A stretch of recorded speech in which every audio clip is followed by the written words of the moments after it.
আজ আমি তোমাদের সঙ্গে শেয়ার করব লাউ দিয়ে ছোলার ঘন্টের রেসিপি। তার জন্য এই লাউটার আমি 1/3 এখানে ইউজ করেছি। তার জন্য সরু সরু করে কেটে নিয়েছি লাউটাকে, আর আলুটাকে স্কোয়ার করে কেটে নিয়েছি। যা যা উপকরণ লাগবে সেগুলো হলো টমেটো, আদা, রসুন আর পেঁয়াজ কুচি। আর ছোলা, কাঁচা ছোলা আমি কাল থেকে ভিজিয়ে রাখছিলাম, কাল রাত থেকে। এখন ছোলাগুলো বেশ ফুলে ফেপে উঠেছে। এখন আমি একটা কড়াইতে তেল নিয়ে নিয়েছি। তেলে এখন আমি দিয়ে দেব আলু। স্কোয়ার করে কেটে রাখা আলুগুলো সুন্দরভাবে ভেজে নেব। 60% মতন ভাজতে হবে এটাকে। ফ্লেমটা একটু লো করে ভাজলেই বেশ ভালো হয়, তাই আমি এখন ফ্লেমটা একটু লো করে দিয়েছি আর একটু নাড়িয়ে দিচ্ছি। এখন আমি আদা রসুনের একটা পেস্ট বানিয়ে ফেলবো।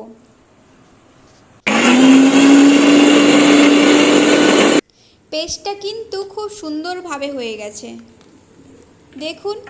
এটা কিন্তু আপনারা আলাদা আলাদা আদা রসুনের পেস্টও বানাতে পারেন। এই যে এখন আলুটা প্রায় 60% ভাজা ভাজা হয়ে এসছে। এখন আমি কিছুটা পরিমাণ গোটা জিরে দিয়ে দিলাম।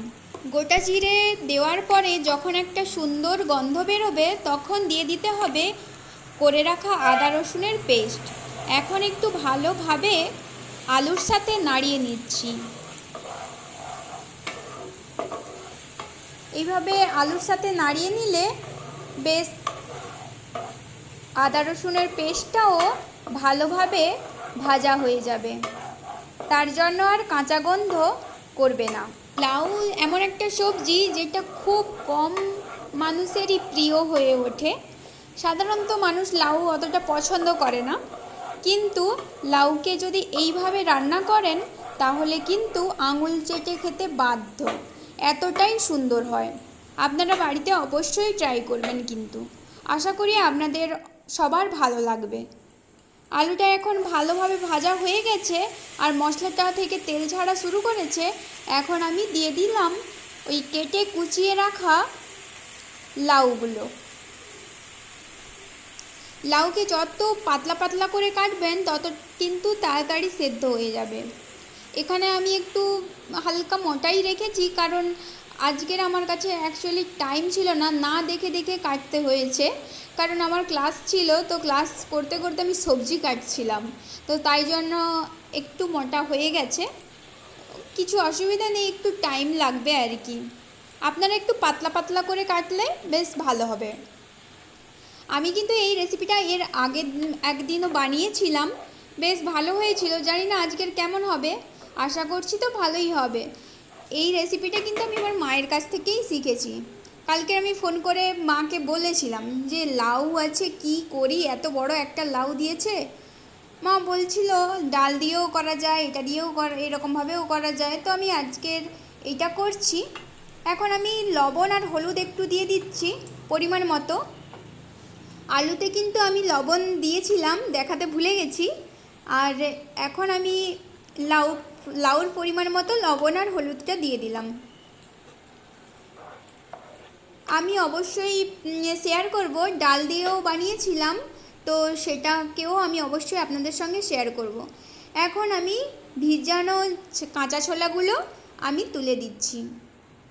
এবার একটু ভালো করে নাড়িয়ে নিতে হবে। এই রেসিপিটাতে একটু ছোলা বেশি লাগে, ছোলা বেশি দিলে তবে খেতে ভালো লাগে। আর এটা কিন্তু বাচ্চাদের খুবই ভালো লাগবে। লাউর তরকারি অতটা বেশি ঝাল হয় না, আর ঝাল দিলে ভালো লাগে না, বেশি ঝাল লাগে। এখন আমি ঢাকা চাপিয়ে কিছু সময়ের জন্য রেখে দেব। এই যে কিছু সময়ের জন্য রেখে দেওয়ার পরে দেখুন কতটা লাউ থেকে জল বেরিয়ে গেছে।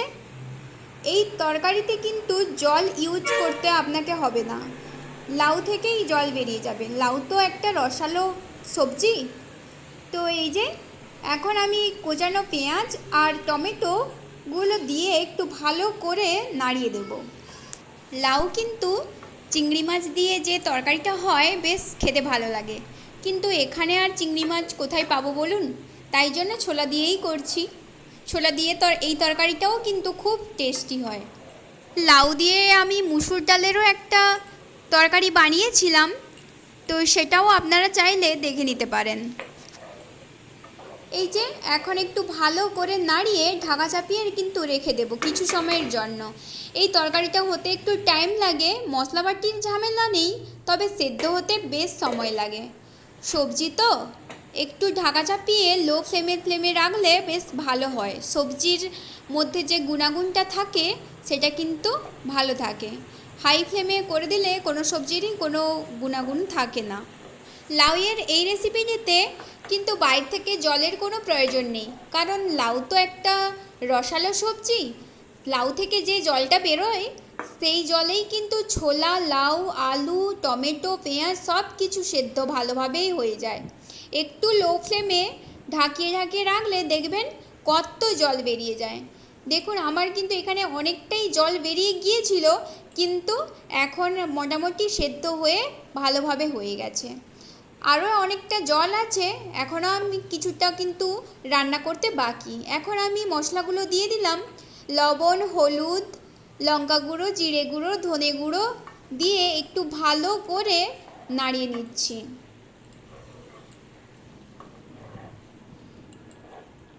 এখানে লাউয়ের তরকারিতে বেশি কিন্তু লঙ্কা ইউজ করা যায় না, কারণ লাউটা তো মিষ্টি, আর এখানে যদি একটু বেশি লঙ্কা থাকে তাহলে কিন্তু খুবই ঝাল লাগবে।